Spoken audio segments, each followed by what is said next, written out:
बिस्मिल्लाहिर्रहमानिर्रहीम। अस्सलामुअलैकुम स्टूडेंट्स।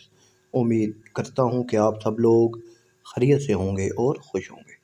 तो बच्चों, class 12th mathematics chapter 3 integration आज हमने स्टार्ट करनी है एक्सरसाइज 3.2। तो बच्चों, 3.2 स्टार्ट करने से पहले कुछ बेसिक ट्रिग्नोमेट्रिक फार्मूलाज हैं, उनको देख लेते हैं। तो बच्चों, आपको मालूम है कि साइन एक्स का जो डेरिवेटिव होता है वो कोस एक्स के इक्वल होता है। तो इसी तरीके से फिर जो कोस एक्स है उसका इंटीग्रेशन जो है वो साइन एक्स के इक्वल हो जाएगा, और कोस एक्स का जो डेरिवेटिव होता है वो माइनस साइन एक्स के इक्वल होता है। तो यहाँ पर साइन एक्स का जो इंटीग्रेशन है वो माइनस कोस एक्स के इक्वल हो जाएगा। अब यहाँ पर एक चीज़ बच्चों, बड़ा अहम फार्मूला है। ये देखिए कि डेरिवेटिव में साइन के थीटा के साथ कोई वैल्यू होती थी, जैसे यहाँ पर के है, तो हम इस वैल्यू को डेरिवेटिव में शुरू में ले आते थे, ठीक है। और फिर साइन का जो डेरिवेटिव था कोस एक्स, और वो हम लिख देते हैं, ठीक है। मगर अब इंटीग्रेशन में इस एक्स के साथ, थीटा के साथ, एंगल के साथ जो भी नंबर होगा वो नीचे डिवाइड में आ जाएगा। ये आपने याद रखना है, ठीक है आप, ठीक है। और इसी तरीके से कोस के साथ भी अगर कोई नंबर है तो वो डेरिवेटिव में शुरू में आ जाता है और साथ माइनस होता है। तो इसी तरीके से अगर साइन के साथ कोई नंबर है तो आपने अगर उसका इंटीग्रेशन लेना है तो वो नीचे आ जाएगा, और साइन का इंटीग्रेशन होता है माइनस भी साथ आता है, ठीक है, माइनस कोस एक्स। अब ये कुछ फार्मूलाज थे। अब कुछ और अहम फार्मूले हैं बच्चों, वो आपको याद होने चाहिए।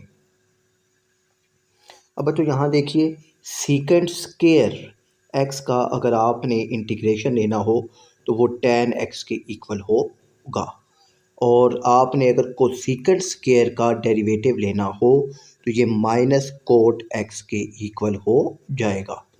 और आपके पास सीकेंट एक्स और tan x एक साथ आ जाएं और आपने इसका इंटीग्रेशन लेना हो तो इसका जो इंटीग्रेशन है वो सीकेंट एक्स के इक्वल होगा, और कोसेकेंट एक्स और कोट एक्स अगर एक साथ आ जाए तो इनका जो इंटीग्रेशन होगा वो माइनस कोसेकेंट एक्स के इक्वल हो जाएगा, ठीक है। ये, और इसके बाद बच्चों ये कुछ और फार्मूले हैं जो भी आपको मालूम होने चाहिए। वो फार्मूले ये हैं, और वो फार्मूले हैं कि हमारे पास के सीकेंट एक्स का अगर अगर सिंपल सीकेंट आ जाए, ठीक है, ये जो ऊपर आपने फार्मूला देखा है बच्चों, यहाँ पर ये सीकेंट स्क्वायर है, ठीक है, और सीकेंट स्क्वायर का फार्मूला है। और अगर सिंपल सीकेंट आ जाए तो उसका जो फार्मूला है वो इक्वल होगा कि आपके पास log of secant x plus tan x के, ठीक है ना, उसका जो इंटीग्रेशन है। इसी तरीके से सिंपल अगर कोसेकेंट आ जाए तो इसका integration log of cosecant x minus cot x के इक्वल हो जाएगा। और सिंपल अगर tan आ जाए तो इसका जो इंटीग्रेशन है वो minus log of cos x के बराबर भी होता है और log ऑफ सीकेंट एक्स के इक्वल भी होता है। जब आप सीकेंट एक्स अगर वाला इस्तेमाल करना है तो माइनस नहीं होगा, हाँ अगर कोस वाला होगा तो साथ माइनस भी होगा। ये फार्मूले हैं हमारे पास। और ये वाला जो फार्मूला है ये मैंने जो है पिछली एक्सरसाइज में आपको समझा दिया था कि फंक्शन अगर नीचे हो और ऊपर उसका डेरिवेटिव हो तो वो log के साथ आ जाता है फंक्शन, ठीक है। फंक्शन के साथ आपने log लगा देना है तो आपका इंटीग्रेशन हो जाएगा। और अब बच्चों स्टार्ट के करते हैं। हाँ, ये भी देख लीजिए बच्चों कि साइन स्क्वायर आ जाए तो वो इक्वल होगा 1 माइनस कोस 2x बाई 2 के, और कोस स्क्वायर x आ जाए तो ये 1 प्लस कोस 2x बाई 2 के इक्वल होगा, ठीक है। ये आपने याद रखना है, ठीक है। साइन स्क्वायर में ऊपर 1 माइनस कोस 2x आ जाएगा और कोस में ऊपर प्लस आ जाएगा। और इसके बाद बच्चों फिर हमारे पास है एक्सरसाइज तो एक्सरसाइज शुरू करते हैं। एक्सरसाइज 3.2, इसमें हमने इंटीग्रेशन लेना है और फिर डेरिवेटिव लेके चेक रीचेक भी करना है कि वापस यही वाला आंसर आता है या नहीं आता। तो शुरू करते हैं बच्चों। क्वेश्चन नंबर 1 है बच्चों, integration of sine pi x minus 3 sine 3x dx। सबसे पहले हमने इसको आई के बराबर करना है। आई के बराबर करने के बाद अब बच्चों ये यहाँ पर दरमियान में माइनस का साइन है, तो दोनों के साथ हमने इंटीग्रेशन का साइन लगा दिया है और 3 ये कोफिशिएंट है तो ये इंटीग्रेशन के बाहर आ जाएगा। अब बच्चों यहाँ पर अब आप देखिए कि साइन का जो इंटीग्रेशन होता है वो होता है माइनस कोस, ठीक है, माइनस कोस होता है। तो अब देखें कि x के साथ एंगल के साथ पाई है तो वो पाई नीचे डिवाइड हो जाएगा, सिंपल, ठीक है। फिर आगे जो है साइन उसका भी इंटीग्रेशन आएगा माइनस कोस और जो साथ एंगल होता है वो एंगल आ जाता है। अब एंगल के साथ यहाँ पर x के साथ 3 है तो ये 3 नीचे डिवाइड हो जाएगा, आगे प्लस c हो जाएगा, ठीक है।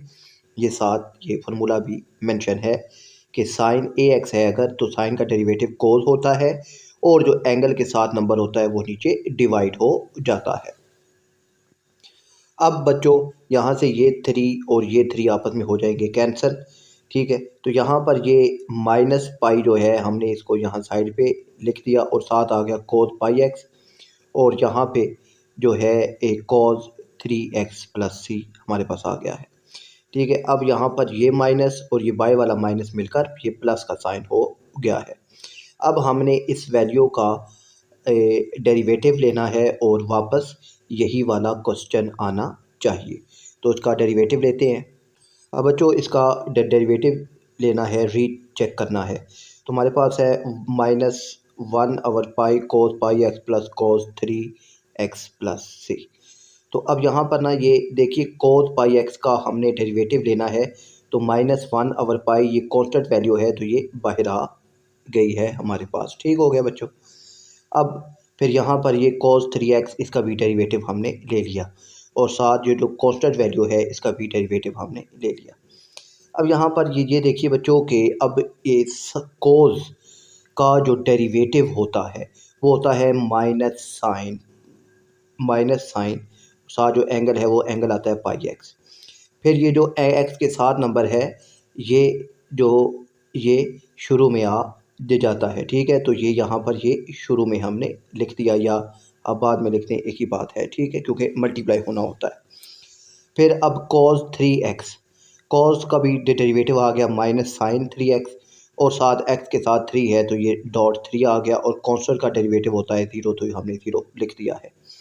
अब बच्चों ये वाला पाई और ये पाई आपस में हो जाएंगे कैंसिल और तो ये माइनस और ये बाय वाला ये जो है अंदर वाला साइन के साथ माइनस ही मिलकर हो जाएंगे प्लस, हमारे पास आ जाएगा साइन पाई एक्स और ये प्लस माइनस माइनस और ये 3 मल्टीप्लाई हो रहा है तो ये आ जाएगा शुरू में तो 3 साइन 3x। तो वापस वही वाला क्वेश्चन हमारे पास आ गया है।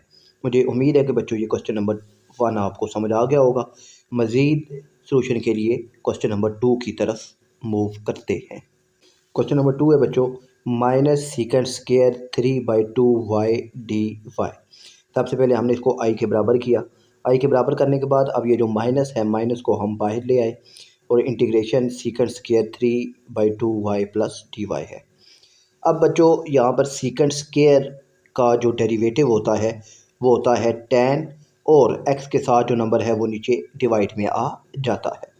तो यहाँ पर अब ये जो सीकेंड है सीकेंड स्केयर 3/2y इसका डेरिवेटिव आ गया tan 3/2y, ठीक है, tan 3/2y आ गया है हमारे पास। अब ना यहाँ पर ये देखिए y के साथ 3/2 था तो वो नीचे आकर डिवाइड में आ गया है और ये जो माइनस है ये माइनस बाहर वाला है, ठीक है, डेरिवेटिव के साथ माइनस नहीं है, ठीक है। अच्छा अब ये 3/2 ये अब ये 3/2 जो है डिवाइड हो रहा है, ऊपर जब ये जाएगा तो उल्ट हो जाएगा 2/3 हो जाएगा, साथ माइनस का sign tan 3/2y plus c हमारे पास ये आंसर आ गया है। अब इस आंसर को रीचेक करते हैं कि आंसर ठीक है या नहीं है। तो बच्चों हमारे पास जो है -3/2 tan 3y/2 plus d plus c है तो इसका डेरिवेटिव लेना है। तो -3 - 2/3 ये कॉन्स्टेंट वैल्यू है, बाहर आ गई, और tan 3/2y का हमने डेरिवेटिव ले लिया और साथ जो कॉन्स्टेंट वैल्यू है इसका भी डेरिवेटिव ले लिया। अब tan का जो डेरिवेटिव होता है वो होता है सीकेंट स्क्वायर, ठीक है, सीकेंट स्क्वायर होता है। तो tan का डेरिवेटिव हमने ले लिया सीकेंट स्क्वायर, और अब ये जो y के साथ है ये जो वैल्यू है ये आ जाएगी शुरू में, तो ये आ जाएगा जी आपके पास से यहाँ पर ना, ये 3/2y का जो है आगे दोबारा डेरिवेटिव है, और जो कॉन्स्टेंट वैल्यू है उसका 0 है, ठीक है। बात वही है कि ये y के साथ जो नंबर है वो 3 वो 7 आएगा, तो ये यहाँ पर ये 7 आ गया है। अब ये 2 2 से कैंसिल हो जाएगा, ये 3 3 से कैंसिल हो जाएगा, और माइनस सीकेंट स्क्वायर 3y/2 वही क्वेश्चन हमारे पास वापस आ गया है। मुझे उम्मीद है कि ये क्वेश्चन नंबर 2 भी आपको समझ आ गया होगा। हम मूव करते हैं क्वेश्चन नंबर 3 की तरफ। क्वेश्चन नंबर 3 है बच्चों हमारे पास इंटीग्रेशन 1 - 8 कोसेकेंट स्क्वायर 2x और dx आ गया। सबसे पहले हमने इसको i के बराबर का करना है, तो i के बराबर का कर दिया है। अब 1 इन दोनों के दरमियान माइनस का साइन है, तो दोनों के साथ हमने इंटीग्रेशन का साइन लगा दिया। 8 कोफिशिएंट है तो ये शुरू में आ गया है। अब 1 dx का जो डेरिवेटिव होता है वो सॉरी इंटीग्रेशन होता है वो होता है x, वो हमने x लिख दिया है। अब यहाँ पर अब ये आपने देखना है कि कोसेकेंट, ठीक है, कोसेकेंट स्क्वायर का जो डेरिवेटिव होता है वो होता है -कोट x, और अगर x के साथ कोई वैल्यू है तो वो नीचे डिवाइड में आ जाएगी, ये इसका इंटीग्रेशन होता है।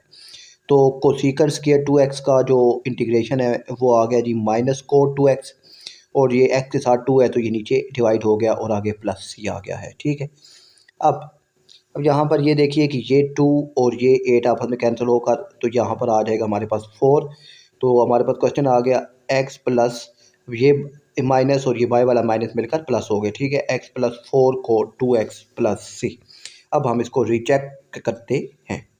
तो बच्चों री चेक x प्लस 4 को 2x प्लस सी है, तो यहाँ पर इन दोनों के साथ हमने इंप्लीमेंट कर दिया है। अब x का जो डेरिवेटिव होता है वो होता है हमारे पास 1, x का डेरिवेटिव हमारे पास होता है 1, और ये 4 वैल्यू है कोफिशिएंट है तो ये आ जाएगा बाहर, तो d/dx आ जाएगा कोट 2x प्लस सी आ जाएगा। अब यहाँ पर ये देखिए बच्चों कि ये 1 ऐसे ही, और अब कोट 2x जो कोट का डेरिवेटिव होता है वो होता है -कोसेकेंट x, ठीक है। अब यहाँ पर x के साथ 2 है तो ये साथ 2 जो है ये मल्टीप्लाई हो जाएगा, ठीक है ना। ये जो साथ जो एंगल होता है, ठीक है ना बच्चों, ये जो एंगल है अब 2x है। अब 2x का आप डेरिवेटिव लेंगे तो डेरिवेटिव क्या आ जाएगा 2, और x का 1 तो 2 1 ज़ा 2, तो वही डेरिवेटिव साथ डिवाइड होता है, ठीक है, और यही डेरिवेटिव इंटीग्रेशन में डिवाइड हो जाता है, ठीक है। तो अब ये 2 4 से मल्टीप्लाई होगा तो ये आ जाएगा 8, और ये माइनस और ये प्लस माइनस हो जाएंगे, तो 1 - 8 कोसेकेंट स्क्वायर 2x क्वेश्चन वापस आ गया है। तो अब मूव करते हैं बच्चों क्वेश्चन नंबर 3 की 4 की जानिब। क्वेश्चन नंबर 4 है बच्चों हमारे पास 1 बाई इंटीग्रेशन है 1/2 cosecant square minus cosecant x cot x और dx है। तो बच्चों वही काम के सबसे पहले हमने इसको i के बराबर करना है, तो हमने इसको i के बराबर कर दिया है। i के बराबर करने के बाद अब बच्चों हमने दोनों के साथ इंटीग्रेशन का साइन इम्प्लीमेंट कर दिया है। 1/2 दोनों के साथ मल्टीप्लाई हो रहा है तो इसलिए दोनों के साथ हमने 1/2 को मल्टीप्लाई करवा दिया है।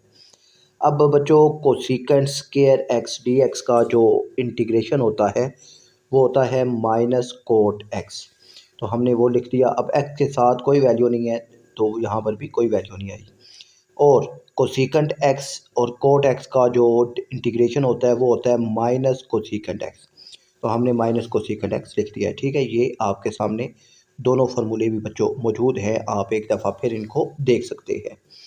अब यहाँ पर ये जो है अब यहाँ पर ये माइनस बाहर आएगा तो ये आ जाएगा जी -1/2 कोट x, और ये माइनस बाहर आएगा तो ये माइनस और ये माइनस मिलकर हो जाएंगे +1/2 कोसेकेंट x।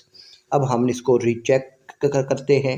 री चेक में बच्चों हमारे पास इसका जो आंसर है वो आंसर आप देखें कि हमारे पास जो आंसर है वो है -1/2 cot x plus 1/2 cosecant x plus c. अब हमने इसका डेरिवेटिव लेना है तो ये कांस्टेंट वैल्यू बाहर आ जाएगी, तो -1/2 बाहर आ गया तो कोट एक्स का डेरिवेटिव, फिर इस ये कोसेकेंट एक्स के साथ भी 1/2 है, ये भी डेरिवेटिव के बाहर आ गया, और कोसेकेंट एक्स का डेरिवेटिव और कांस्टेंट वैल्यू का भी डेरिवेटिव, कांस्टेंट का तो ज़ीरो हो जाता है। अच्छा, अब कोट एक्स का जो डेरिवेटिव होता है वो होता है माइनस कोसेकेंट स्क्वायर एक्स, और जो कोसेकेंट एक्स का डेरिवेटिव होता है वो होता है minus cosecant x cot x. ठीक है, अब ये माइनस जो है ये माइनस और ये वाला माइनस बाहर आकर ये हो गया +1/2 कोसेकेंट स्क्वायर एक्स, और ये प्लस और ये माइनस मिलकर ये हो गए -1/2 कोसेकेंट एक्स कोट एक्स। अब 1/2 हमने ले लिया कॉमन, तो हमारे पास अंदर रह जाएगा जी cosecant square x minus cosecant x cot x. तो वही वाला क्वेश्चन हमारे पास वापस आ गया है। ये उम्मीद है कि बच्चों क्वेश्चन नंबर 4 भी आपको समझ आ गया होगा। हम वो करते हैं क्वेश्चन नंबर 5 की जाने। तो क्वेश्चन नंबर 5 है बच्चों हमारे पास cos स्क्वायर z/7 और dz है। अब बच्चों वही काम के सबसे पहले हमने i के बराबर किया, और 1/7 कांस्टेंट है तो हमने इसको बाहर निकाल दिया, और जो cos स्क्वायर है इसकी जगह हमारे पास आज इसके साथ हमने इंटीग्रेशन का साइन लगा दिया। अब cos स्क्वायर हमारे पास बच्चों बराबर होता है 1 + cos 2x/2 के, ठीक है। और अब हमने cos की जगह लिख दिया है जी 1 + cos 2z/2। अब ये जो 2 भी अब 7 बाहर आ जाएगा तो 7 के साथ मल्टीप्लाई होकर ये हो गया 1/14, तो अंदर रह गया हमारे पास 1 + cos 2z और dz। अब दोनों के साथ हमने इंटीग्रेशन का साइन इम्प्लीमेंट कर दिया, और 1/14 दोनों के साथ मल्टीप्लाई हो रहा था तो इसलिए दोनों के साथ हमने लगा दिया है, ठीक है। और अब 1 जो है 1 का जो इंटीग्रेशन है वो होता है x। अब यहाँ पर बच्चों हमारे पास है फंक्शन z है, तो यहाँ पर इसलिए हमने z लिख दिया है, ओके हो गया। और अब cos का जो डेरिवेटिव होता है, जो इंटीग्रेशन होता है वो होता है साइन, cos का साइन होता है तो ये आ गया sin 2z। अब z के साथ 2 है तो 2 नीचे डिवाइड हो गया है, ठीक है। ये फार्मूला भी बच्चों सामने मौजूद है। अब यहाँ पर ये 2 14 के साथ मल्टीप्लाई होकर ये हो जाएगा 28, तो z/14 plus sin 2z/28 plus c, ये आपके पास आंसर आ गया है। अब इसको रीचेक करते हैं। तो अब बच्चों हमारे पास है जी z/14 plus sin 2z/28 plus c। तो अब हमने दोनों के साथ जो है वो डेरिवेटिव का साइन इम्प्लीमेंट कर दिया है, और अब जो कांस्टेंट वैल्यू है या कोफिशिएंट है हमने उसको बाहर लिख दिया है, ठीक है। अब z का जो है डेरिवेटिव वो होता है 1, तो 1/14 ये इसका डेरिवेटिव आ गया, और ये 1/28 ऐसे ही है, और साइन जो है 2z इसका डेरिवेटिव आएगा cos 2z, और 2z का आप अगर डेरिवेटिव ले तो वो बनता है 2, और वो साथ मल्टीप्लाई हो गया है। अब ये 2 और ये 28 आपस में कैंसिल होकर यहाँ पर आ जाएगा 14, तो हमारे पास जो आया वो 1/14 प्लस 1/14 cos 2z आ गया है। आप अगर 14 का एलसीएम लें तो वो आपके पास आएगा जी 1 + cos 2z/14।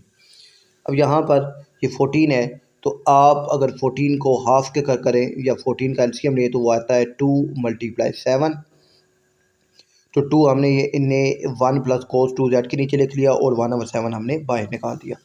अब 1 + cos 2x/2 ये इक्वल होता है जी हमारे पास cos स्क्वायर के, तो यहाँ पर cos स्क्वायर हमने लिख दिया, और वही क्वेश्चन हमारे पास वापस आ गया है। मुझे उम्मीद है कि क्वेश्चन नंबर 5 भी आपको समझ आ गया होगा। हम मूव करते हैं क्वेश्चन नंबर 6 की जानिब। क्वेश्चन नंबर 6 है बच्चों हमारे पास 1 + tan square theta d theta, और सबसे पहले हमने इसको i के बराबर कर दिया, दोनों के दरमियान प्लस का साइन है तो दोनों के साथ हमने इंटीग्रेशन का साइन इम्प्लीमेंट कर दिया है। अच्छा, ये चीज़ भी बच्चों आपने याद रखनी है कि जब दोनों के साथ इंटीग्रेशन का साइन आएगा तो डी थीटा है तो डी थीटा दोनों के साथ आ जाएगा। अब वन का जो इंटीग्रेशन है वो होता है ए एक्स, या अब फंक्शन थीटा है तो यहाँ आ जाएगा थीटा, और टेन स्केयर बच्चों हमारे पास बराबर होता है सीकेंड स्केयर थीटा माइनस वन के इक्वल भी होता है। ठीक है, सीकेंड स्केयर थीटा माइनस वन के इक्वल होता है। तो टेन स्केयर की जगह हमने लिख दिया सीकेंड स्केयर थीटा माइनस वन, और फिर ये अब सीकेंड स्केयर के साथ भी और वन के साथ भी हमने इंटीग्रेशन का साइन इम्प्लीमेंट कर दिया है।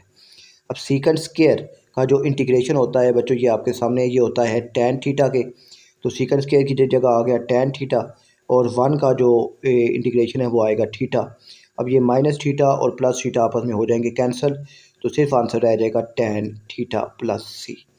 ठीक है, अब इसको करते हैं चेक। तो बच्चों इसका जो टेन थीटा प्लस सी, इसका जो डेरिवेटिव है, तो टेन थीटा का जो डेरिवेटिव होता है बच्चों, वो होता है हमारे पास सीकेंड स्केयर थीटा के, और कांस्टेंट का ज़ीरो। अब सीकेंड स्केयर हमारे पास बराबर होता है one plus tan square theta के। ठीक है, तो वही क्वेश्चन हमारे पास वापस आ गया है। मुझे उम्मीद है कि क्वेश्चन नंबर 6 भी आपको समझ आ गया होगा। मूव करते हैं क्वेश्चन नंबर 7 की जाने। अब बच्चों हमारे पास है नेक्स्ट क्वेश्चन कि one plus cos four theta by two D theta. तो सबसे पहले हमने इसको आई के बराबर कर दिया है। आई के बराबर करने के बाद अब ये टू नीचे डिवाइड में है, यानी कि एक कांस्टेंट वैल्यू है, तो हमने इसको इंटीग्रेशन के बाहर लिख दिया, और अंदर हमारे पास आ गया जी one plus cos four t, और साथ डी टी है, फंक्शन टी आ गया। ठीक है, तो अब दोनों के साथ हमने इंटीग्रेशन का साइन इम्प्लीमेंट किया, और ये वन बाई टू दोनों के साथ मल्टीप्लाई हो रहा है। ठीक है, तो हमने दोनों के साथ लिख दिया है। अब वन का जो इंटीग्रेशन है वो होता है टी, तो अब क्योंकि फंक्शन टी है ना, तो इसलिए मैं जो वन का जो इंटीग्रेशन है वो भी टी आएगा। और अब जो कॉज का जो डेरिवेटिव इंटीग्रेशन होता है वो होता है साइन। ठीक है, साइन थीटा। तो अब थीटा जो है वो फोर टी है, तो साइन फोर टी, और जो थीटा के साथ है नंबर वो नीचे डिवाइड में आ गया है। ठीक है, ये फार्मूला बच्चों आपके सामने भी है। अब यहाँ पर ये जो है ये टी बाई टू हो गया, और ये फोर टू से मल्टीप्लाई होकर ये हो जाएगा एट, तो t by two plus sine four t over eight plus c. तो ये आपके पास इसका जवाब आ गया है। अब इसका जो है रीचेक वो देखते हैं। अब है जी बच्चों हमारे पास t by two plus sine four t by eight plus c, तो हमने इसका डेरिवेटिव लेना है। तो यहाँ पर ये टी बाई टू है, तो टू वन बाई टू बाहर आ जाएगा, तो टी का डेरिवेटिव यहाँ पे वन ओवर एट है, तो ये भी बाहर आ जाएगा, तो साइन फोर टी का derivative plus D over d T, और जो कांस्टेंट वैल्यू है उसका डेरिवेटिव लेना है।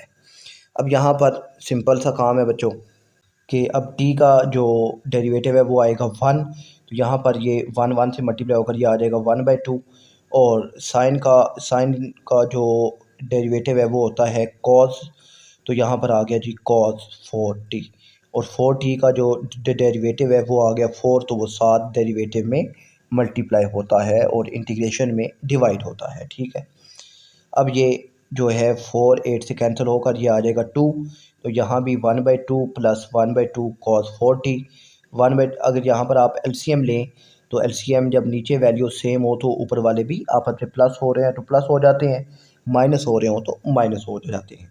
तो टू ऐसे ही आ गया, और ऊपर वाले आपस में प्लस हो गए, वन प्लस कॉस फोर्टी, तो आपका क्वेश्चन आपके पास वापस आ गया है। मुझे उम्मीद है कि ये क्वेश्चन नंबर 7 समझ आ गया होगा आपको। अब मूव करते हैं क्वेश्चन नंबर 8 की जाने। क्वेश्चन नंबर 8 है बच्चों हमारे पास कि सीकेंड square five x minus one D x है, और इसको सबसे पहले हमने आई के बराबर कर दिया। अब बच्चों यहाँ पर ना थोड़ा सा मेथड चेंज है, अब उसको ज़रा ध्यान से समझिएगा।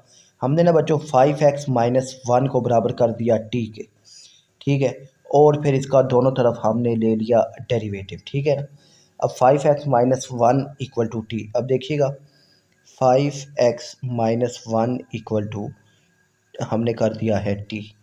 अब आप इसका अगर लेते हैं डेरिवेटिव, तो फाइव एक्स का आ जाएगा जी फाइव, वन का ज़ीरो, और टी का आ जाएगा जी d t over d x, ठीक है, d t over d x आ जाएगा।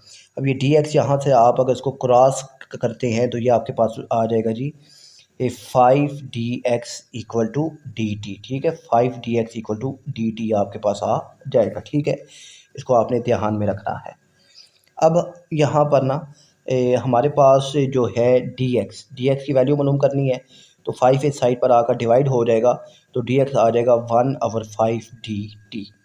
अब हमने इसको यहाँ पर पुट करना है, तो यहाँ पर जो 5x-1 है इसकी जगह आ गया t, और जो dx है, dx की जगह अब हमने लिख देना है 1/5 dt। क्यों कि अब हमारे पास जो फंक्शन है वो t आ गया है, तो सामने जो डेरिवेटिव होना चाहिए वो भी t का ही होना चाहिए, इसलिए यहाँ पर dx की वैल्यू भी हमने मालूम की और उसकी जगह हमने जो है वो dt/5 लिख दिया है। अब बच्चों यहाँ पर ये जो 5 है ये डिवाइड में है, तो यानी एक कांस्टेंट वैल्यू है, तो ये बाहर आ जाएगा, तो हमारे पास अंदर बचेगा सीकेंट स्क्वायर टी, ठीक है, और सीकेंट स्क्वायर का जो इंटीग्रेशन होता है वो होता है tan x, ठीक है। तो अब ये सीकेंट स्क्वायर की जगह हमने लिख लिया tan t प्लस सी, तो हमारे पास आ गया। अब ये जो t है, t की वैल्यू हमने वापस दोबारा पुट कर देनी है यहाँ पे, ठीक है, तो t की वैल्यू आ जाएगी 5x-1 प्लस सी, तो ये आपके पास इसका इंटीग्रेशन आ गया है। अब इसको रीचेक करते हैं। अब जो हमारे पास आंसर है वो है 1/5 tan 5x-1। तो अब हमने इसका जो है डेरिवेटिव लेना है, तो अब जो है डेरिवेटिव 1/5 बाहर आ जाएगा, tan 5x-1। अब यहाँ पर ना tan का जो डेरिवेटिव होता है वो होता है सीकेंट स्क्वायर x, तो x जो है हमारे पास 5x-1 है वो आ जाएगा, और साथ ही जो x होता है थीटा होता है उसका भी डेरिवेटिव हमने लेना है। अब यहाँ पर ना बच्चों हमारे पास 1/5 सीकेंट स्क्वायर 5x आ गया। अब 5x-1 का अगर आप डेरिवेटिव लेते हैं तो 1 का 0 हो जाएगा और x का हो जाएगा 1, तो 5 × 5, यहाँ पर हमारे पास डेरिवेटिव 5 आ गया है। ये 5 इस 5 से हो जाएगा कैंसिल, तो सीकेंट स्क्वायर 5x-1 आपके पास क्वेश्चन वापस आ गया है। मुझे उम्मीद है कि बच्चों ये क्वेश्चन नंबर 8 आपको समझ आ गया होगा। हम मूव करते हैं क्वेश्चन नंबर 9 की जानिब। अब जो है क्वेश्चन नंबर 9 बच्चों वो है जी, ये tan 5x plus cos 7x dx। तो सबसे पहले हमने इसको i के बराबर लिख दिया है। अब i के बराबर लिखने के बाद अब ये इनके दरमियान प्लस का साइन है, तो दोनों के साथ हमने इंटीग्रेशन का साइन लगा दिया है। अब यहाँ पर ये जो tan है, tan हमारे पास बराबर होता है बच्चों साइन ओवर cos के बराबर भी होता है, ये आपको मालूम है। यहाँ आ गया sign 5x over cos 5x, और यहाँ पर जो है ये cos का जो इंटीग्रेशन होता है वो होता है sin x, तो यहाँ पर आ गया sin x, और x के साथ 7 है तो 7 नीचे डिवाइड हो गया है। अब ना बच्चों यहाँ पर एक चीज़ देखिए कि अब ये जो cos होता है, cos का डेरिवेटिव होता है sin, ठीक है, माइनस साइन। अब माइनस, अब डेरिवेटिव ऊपर तो मौजूद है cos का, मगर माइनस नहीं है, तो माइनस हमने बाहर भी मल्टीप्लाई करा दिया और अंदर भी मल्टीप्लाई करवा दिया है। तो अब दूसरी चीज़, ठीक है, एक चीज़ आपको समझ आ गई है। अब यहाँ पर ये जो x है, अब देखिए cos 5x है, तो 5x का डेरिवेटिव होता है 5, तो अब 5 भी ऊपर नहीं है शुरू में, तो हमने 5 को डिवाइड भी करवा दिया है और 5 को मल्टीप्लाई भी करवा दिया है। यानी सिंपल अगर आप समझें तो -5 नहीं है, तो -5 मल्टीप्लाई भी हो गया है इस साइन 5x के साथ, और बाहर डिवाइड भी हो गया है। ठीक हो गया बच्चों। अब आपको मालूम है कि नीचे अगर फंक्शन हो और ऊपर डेरिवेटिव मौजूद हो तो हम उसको लॉग के फंक्शन के साथ लिख देते हैं। ये फार्मूला आपके सामने मौजूद है। तो अब नीचे फंक्शन है, ऊपर डेरिवेटिव मौजूद है, तो अब जो इसका आएगा वो आएगा -1/5, तो बाहर ऐसे ही रहेगा, तो यहाँ पर आ जाएगा log ऑफ 5x, ठीक है, log ऑफ 5x आ जाएगा, और आगे +1/7 sin 7x प्लस c। अब बच्चों cos की जो पावर है वो हो गई -1, तो बाय वाला माइनस हो जाएगा ख़त्म। तो अब ये माइनस है तो इसको प्लस करने के लिए हमने इसको 1/cos 5x लिख दिया है। अब 1/cos जो होता है ये हमारे पास सीकंड के बराबर होता है, तो यहाँ पर आ गया सीकंड 5x। अब ये जो आंसर है ये बुक के लास्ट में था, तो इसलिए हमने ये काम किया है। अब इसको रीचेक करते हैं। अब बच्चों 1/5 log of secant 5x plus 1/7 sin 7x plus c। अब यहाँ पर ये 1/5 है तो हमने इसको बाहर ले आए और इसका डेरिवेटिव ले लिया। तो ये 1/7 है, इसको बाहर लिख दिया और sin 7x का डेरिवेटिव ले लिया।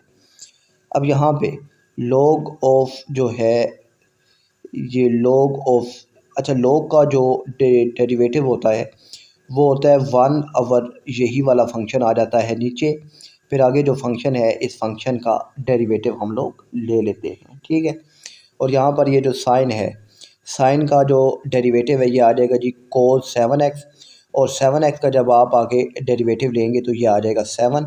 तो ये वाला 7 और ये जो बाहर 7 है ये आपस में कैंसिल हो जाएंगे। चलें इसको नेक्स्ट स्टेप में ही करते हैं।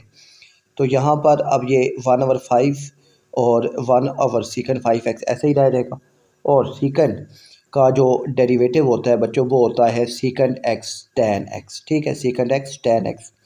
अब यहाँ पर ना जो सीकंड x और tan x आ गया, ये सीकंड और ये सीकंड आपस में हो जाएंगे कैंसिल। फिर ये जो आगे थीटा है 5x, इसका डेरिवेटिव आ जाएगा 5, तो ये 5 और ये 5 भी आपस में कैंसिल हो जाएंगे। तो ये 7x का जो डेरिवेटिव है वो आ जाएगा 7, ये 7 और ये 7 भी आपस में हो जाएंगे कैंसिल। तो अब आपके पास सिंपल बच्चों यहाँ पर बचा tan 5x और यहाँ पर cos 7x। तो यही आपके पास असल क्वेश्चन था। मुझे उम्मीद है कि क्वेश्चन नंबर 9 आपको अच्छे तरीके से समझ आ गया होगा। मूव करते हैं क्वेश्चन नंबर 10 की जानिब। जो क्वेश्चन नंबर 10 है बच्चों, इंटीग्रेशन ऑफ cot 9y - 3 और dy आ गया। फंक्शन आपके पास y आ गया है। तो सबसे पहले वही काम कि हमने इसको i के बराबर करना है, और इसके बाद अब ये दरमियान में माइनस का साइन है तो दोनों के साथ हमने इंटीग्रेशन का साइन लगा दिया। और ये 3 एक कोफिशिएंट है, एक कांस्टेंट वैल्यू है, तो हमने इसको इंटीग्रेशन के बाहर लिख दिया है। अब बच्चों यहाँ पर ये जो कोट है, ठीक है, कोट अब हमारे पास बराबर होता है cos अवर साइन। जो tan है वो बराबर होता है साइन अवर cos के, ठीक है ना। tan जो है ये बराबर होता है साइन अवर cos के। तो tan का उल्ट होता है कोट, तो ये वैल्यू भी उल्ट हो जाती है, कोड ऊपर और साइन नीचे आ जाता है, ठीक है। तो कोड की जगह आ गया cos 9y अवर साइन 9y। और यहाँ पर ये जो y का ये 1 dy का जो इंटीग्रेशन है वो आ जाएगा सिंपल y, तो 3 के साथ मल्टीप्लाई होकर ये हो जाएगा 3y।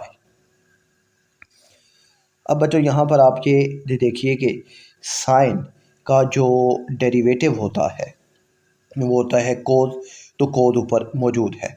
अब यहाँ पर ना, और अगेन 9 है तो 9y का डेरिवेटिव होता है 9। तो अब साथ 9 नहीं है तो 9 हमने डिवाइड भी कर दिया है और 9 हमने मल्टीप्लाई भी करवा दिया है।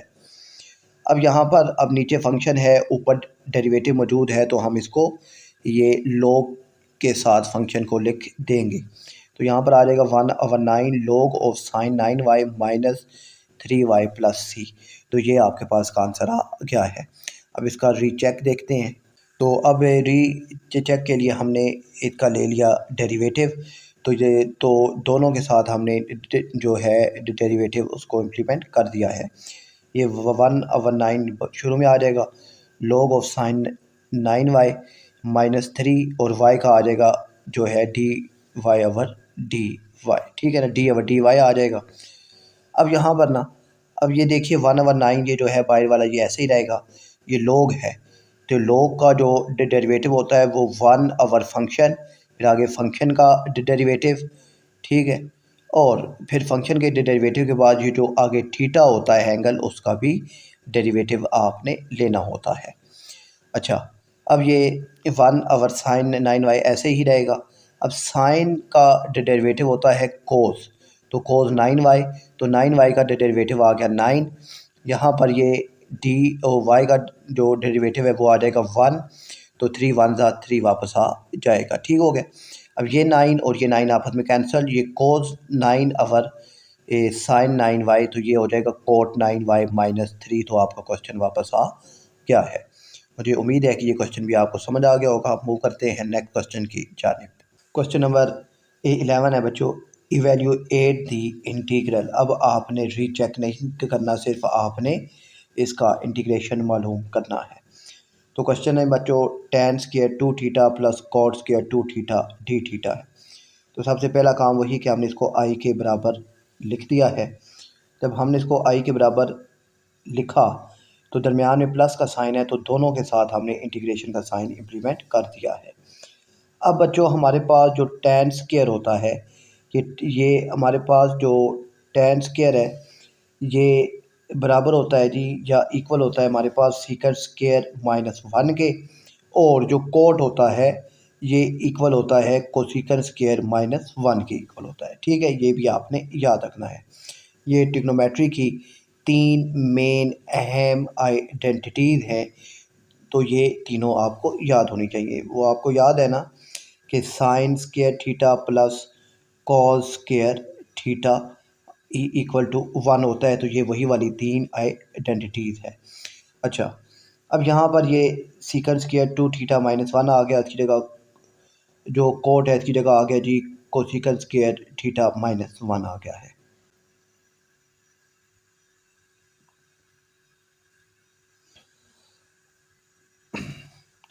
अब तो यहाँ पर अब हमारे पास ये आ गया क्वेश्चन। अब यहाँ पर ना, अब ये 1 2 3 4 वैल्यूज़ हो गई, तो चारों के साथ हमने यहाँ पर इंटीग्रेशन का साइन इम्प्लीमेंट कर दिया है।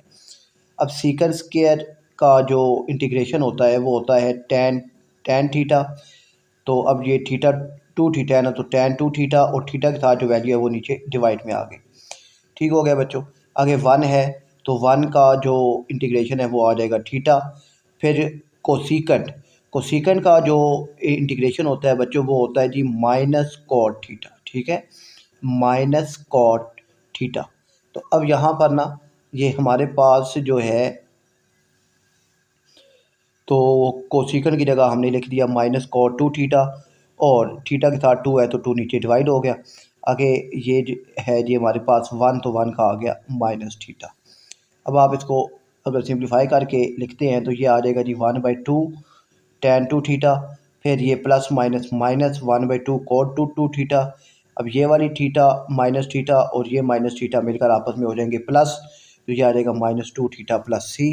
तो ये आपके पास आंसर आ गया है। मूव करते हैं क्वेश्चन नंबर 12 की जाने।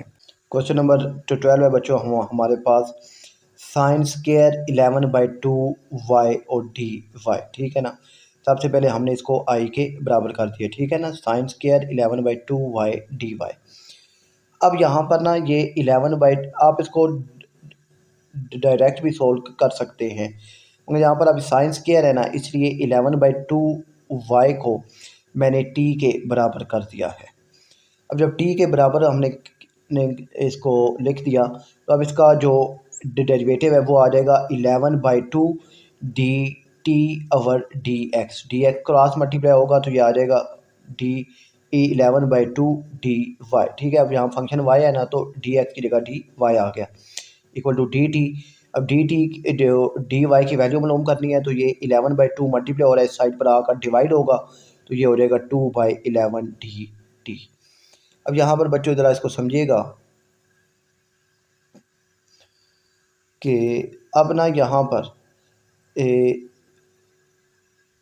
अब जो बच्चों हमारे पास है कोई क्वेश्चन, देखिए 11/2 वाई की जगह आ जाएगा टी। ठीक है, तो यहाँ पर हमने लिख दिया टी, और ये जो डी वाई है, डी वाई की जगह आ जाएगा 2/11 डी टी, तो हमने ये लिख दिया 2/11 डी टी। तो अब ये हाँ हमारे पास ये जो अब ये 2/11 जो है ये बाहर आ जाएगा, तो इंटीग्रेशन साइन स्क्वायर टी आ गया है। अब बच्चों हमें मालूम है कि ये जो साइन स्क्वायर होता है ये बराबर होता है 1 माइनस कॉस 2x/2, या ठीक है ना। अब यहाँ पर है t, तो ये आ जाएगा 1 माइनस कॉस 2t/2। ये 2 और ये 2 हो जाएंगे कैंसिल, तो बाहर आ जाएगा 1/11, और अंदर रह जाएगा 1 माइनस कॉस 2 थीटा। तो दोनों के साथ हमने इंटीग्रेशन का साइन इम्प्लीमेंट कर देना है, तो दोनों के साथ इंटीग्रेशन का साइन आ गया। अब ये जो 1 है, 1 का इंटीग्रेशन होता है, अब यहाँ पर फंक्शन t है तो यहाँ पर आ जाएगा t, और फिर ये जो है कॉस का जो इंटीग्रेशन है वो होता है जी साइन t, ठीक है ना। कॉस 2t का आ जाएगा जी साइन 2t, और t के साथ 2 है तो 2 नीचे डिवाइड हो जाएगा, प्लस ये आ जाएगा। अब यहाँ पर बच्चों ये 1/11t, और ये 11 2 से मल्टीप्लाई होकर ये हो जाएगा 22, तो minus 1/22 sign 2t plus c, ये आपके पास का आंसर आ गया है। बच्चों जो t है, t की जगह जो वापस वैल्यू है वो 11/2y वो हमने दोबारा पुट कर दी है, ठीक है। 11/2y यहाँ भी t की जगह हमने पुट कर दिया 11/2y, ठीक है ना। ये अब ना यहाँ पर जो है ये 11 और ये आपस में कैंसिल होकर यहाँ पर आ जाएगा जी y/2, और ये 2 से कैंसिल होगा तो ये आ जाएगा जी 1/22 साइन 11/2। अच्छा, यहाँ पर ये 11 और 22 भी कैंसिल होते हैं, ये हमने नहीं करने, ठीक है। ये एक कोफिशिएंट है और ये एंगल है, ठीक है। एंगल और कोफिशिएंट आपने आपस में कैंसिल नहीं करने, ये मिस्टेक आपने पेपर में नहीं करनी। तो आपके पास जो आंसर आएगा वो आएगा y/2 minus 1/22 sign 11y plus c, ठीक है। ये आपने याद रखना है। हम मूव करते हैं नेक्स्ट क्वेश्चन की जानिब। 13 है बच्चों आपके पास कि integration cosecant 11x tan 11x और dx आ गया। सबसे पहले हमने इसको i के बराबर लिखना है। अब कोसिकेंट होता है बच्चों हमारे पास 1/sin के इक्वल, तो हमने लिख दिया 1/sin, जो x है 11 तो साथ 11x आ गया। tan होता है हमारे पास sin/cos के, तो हमने इसकी जगह लिख दिया sin/cos। ये साइन से हो जाएगा कैंसिल, तो हमारे पास बचेगा 1/cos 11, cos ऊपर जो जाएगा तो ये हो जाएगा सीकेंट 11x dx, ठीक है बच्चों। अब हमारे पास ये आ गया है। अब सीकेंट का सिंपल जो होता है डेरिवेटिव वो हमें, वो इंटीग्रेशन वो हमें मालूम है, log of secant 11x plus tan 11x plus c, और x के साथ जो वैल्यू है वो नीचे डिवाइड में आएगी, तो हमने वो 1/11 करके लिख दिया है। मुझे उम्मीद है कि आपको समझ आ गया होगा। मूव करते हैं क्वेश्चन नंबर 14 की जानिब। क्वेश्चन नंबर 14 है बच्चों, ये इंटीग्रेशन cos x और ब्रैकेट में tan x plus secant x और dx। सबसे पहले हमें इसको i के बराबर करना है, तो i के बराबर हो गया। अब ये cos x ऐसे ही रहेगा, और tan की जगह आ जाएगा sin/cos, और सीकेंट की जगह आ जाएगा 1/cos। आप इसका एलसीएम लें, एलसीएम नीचे सेम है तो वो वही आ जाएगा, और ऊपर वाले आपस में ऐड हो जाएंगे, तो sin थीटा प्लस 1। ये cos से कैंसिल हो जाएगा, तो आपके पास रह जाएगा से जी sin थीटा प्लस 1। तो दोनों के साथ आपने इंटीग्रेशन का साइन लगा देना है। अब साइन का जो इंटीग्रेशन है वो होता है जी माइनस cos x, और जो है 1 इसका होता है सिंपल x। अब फंक्शन थीटा है तो यहाँ थीटा आएगा, ठीक है। Minus cos theta plus theta और प्लस c, तो ये आपके पास इसका इंटीग्रेशन आ गया है। मूव करते हैं नेक्स्ट क्वेश्चन की जानिब। नेक्स्ट क्वेश्चन है बच्चों हमारे पास क्वेश्चन नंबर 15। तो अब जो 15 है, cosecant square x minus 1/3 dx। सबसे पहले हमने इसको i के बराबर करना है। i के बराबर करने के बाद ये जो x माइनस 1/3 है इसको t के बराबर हमने कर दिया है। ये 3 इस साइड पर आकर ये हो जाएगा जी मल्टीप्लाई, तो x minus 1 equal to 3t आ जाएगा। यहाँ पर ये -1 इस साइड पर अगर आप ले आए तो ये हो जाएगा +1। तो अब ये जो है x का जो है डेरिवेटिव वो आ जाएगा 1, और ये जो है ये वाला 1 इसका हो जाएगा 0, ये ख़त्म हो गया। तो ये जो 3t है इसका आ जाएगा जी 3dt/dx। अभी dx 1 के साथ मल्टीप्लाई होगा तो ये हो जाएगा जी dx इक्वल टू 3dt, ये आ जाएगा आपके पास। अब बच्चों आपने ये जो x माइनस 1/3 है इसकी जगह पर पुट कर देना है t, ठीक है। और ये जो है dx इसकी जगह आपने पुट कर देना है 3dt, तो ये आपके पास आ जाएगा 3dt। अब सिंपल आप इनको मालूम है कि जो कोसिकेंट स्क्वायर है इसका जो इंटीग्रेशन है वो होता है माइनस cot x। तो अब ये 3 कांस्टेंट है, हमने इसको बाहर लिख दिया, तो अब ये जो कोसिकेंट है इसका इंटीग्रेशन आ जाएगा जी माइनस कोट टी के, और फिर जो टी है ये फार्मूला बच्चों आपके सामने मौजूद है। फिर टी की जगह वापस आपने वैल्यू को पुट कर देनी है x-1/3 + c। तो ये आपके पास आंसर आ गया है। मूव करते हैं क्वेश्चन नंबर 16 की जानिब। क्वेश्चन नंबर 15 है बच्चों, कोज इंटीग्रेशन है कोज x इसकी पावर है 1/5 और साथ है साइन x dx। अब बच्चों आपने सबसे पहले इसको आई के बराबर करना है। आई के बराबर करने के बाद अब आपको मालूम है कि कोस का जो डेरिवेटिव होता है वो होता है माइनस साइन एक्स। अब साइन के साथ माइनस नहीं है तो हमने माइनस साइन के साथ भी मल्टीप्लाई करा दिया और बाहर भी मल्टीप्लाई करवा दिया। अब जब डेरिवेटिव सामने हो, ठीक है ना, फंक्शन हो और फंक्शन का डेरिवेटिव सामने हो तो सिंपल पावर में एक ऐड होता है और वही नीचे डिवाइड हो जाता है। तो अब आपने पावर में एक ऐड कर दिया और नीचे वही डिवाइड कर दिया। तो 1/5 + 1 तो 5 और ये आ जाएगा जी आपके पास इसका आंसर आ जाएगा। ठीक है, तो यहाँ पर ये 1/5 + 1 तो ये आ जाएगा 6/5 और नीचे भी आ जाएगा ये 6/5 + c। तो अब ये 6/5 ऊपर जो जाएगा तो ये हो जाएगा 5/6 और फिर ये -5/6 और कॉस जो x है उसकी पावर आ जाएगी 6/5। तो सिंपल ये आपने इसको सॉल्व कर लिया है। मूव करते हैं क्वेश्चन नंबर 17 की जानिब। अब बच्चों क्वेश्चन नंबर 17 है इंटीग्रेशन है। अब ये जो है ई वाई आ गया है, ठीक है, और फिर sine e y d y. तो हमने सबसे पहले इसको आई के बराबर किया। आई के बराबर करने के बाद ये जो ई वाई है हमने इसको डी वाई के साथ लिख दिया है। अब अगर आप ई वाई को टी के बराबर करते हैं तो इसका जो डेरिवेटिव आएगा वो आएगा जी e y d y over d t. ठीक है ना, ई वाई। अब ई वाई का जो डेरिवेटिव होता है वो बच्चों आपको मालूम है कि यही वाला फंक्शन वापस, और ये जो ऊपर पावर है या कोई भी फंक्शन है यहाँ पर इसका डेरिवेटिव तो y है तो y का आ जाएगा 1। तो जो t है t का आएगा जी d t over d x. तो डी एक्स जब यहाँ पर y है तो आ जाएगा डी वाई। तो डी वाई जब क्रॉस मल्टीप्लाई होगा ई वाई के साथ तो ये आ जाएगा जी ई वाई डी टी। अब यहाँ पर आप ये देखिए कि ई वाई और डी वाई ये बराबर है डी टी के, तो यहाँ आ जाएगा डी टी, और ये जो ई वाई है इसकी जगह हमने पुट कर दिया टी तो ये टी आ गया है।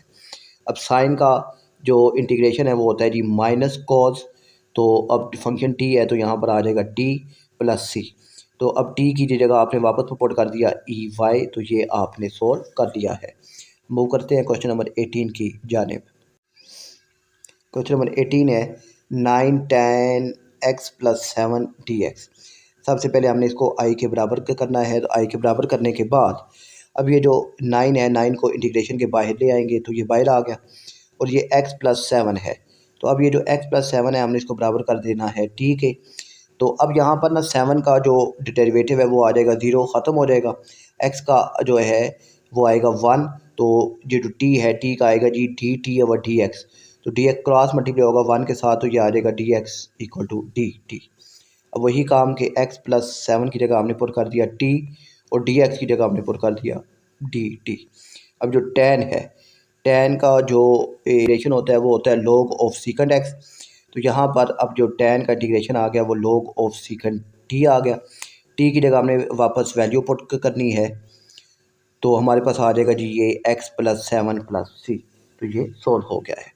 मुझे उम्मीद है कि बच्चों ये एक्सरसाइज 3.2 आपको समझ आ गई होगी। अपना ख्याल रखिएगा। अल्लाह हाफिज़।